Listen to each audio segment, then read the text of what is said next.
Labour Chief Ng Chee Meng calls on the government for more resources to support workers amid AI-driven change.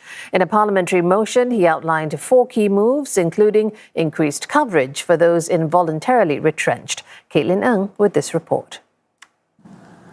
Questions now emerging in an AI-driven economy, ones that challenge the idea that growth will always bring more and better jobs. That was a point Labour Chief Ng Chee Meng raised as he set out a motion on how Singapore should respond, starting with building market intelligence and foresight that give workers early guidance on how to upskill. Good research can also help us avoid reactive policy making, because intervening only after displacement has occurred is far more costly, financially, economically, and socially.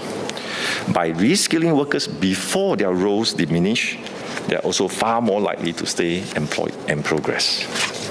Mr. Ng, who's also MP for Jalan Kayu, said this intelligence system would combine macro data with ground insights from unions and employers. He added that businesses must continue to transform as well and proposed scaling up NTUC's company training committees by partnering the Singapore National Employers Federation. We will likely need more resources for this new CTC implementation approach. NTUC will work through the details with SNEF and put up our request for funding when ready. And we hope the government will provide its full support. Mr. Ng added that the labour movement will expand an existing AI skills training scheme to more than 1 million places in the coming years.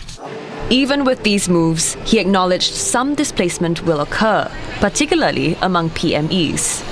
To support them, he called for enhancements to an existing financial support scheme for involuntarily unemployed persons. Today, this JSS is pegged to a median income of about 5,000. But in the AI era, many PMEs earning above this level may face the same displacement risks and the same need for structured transition support.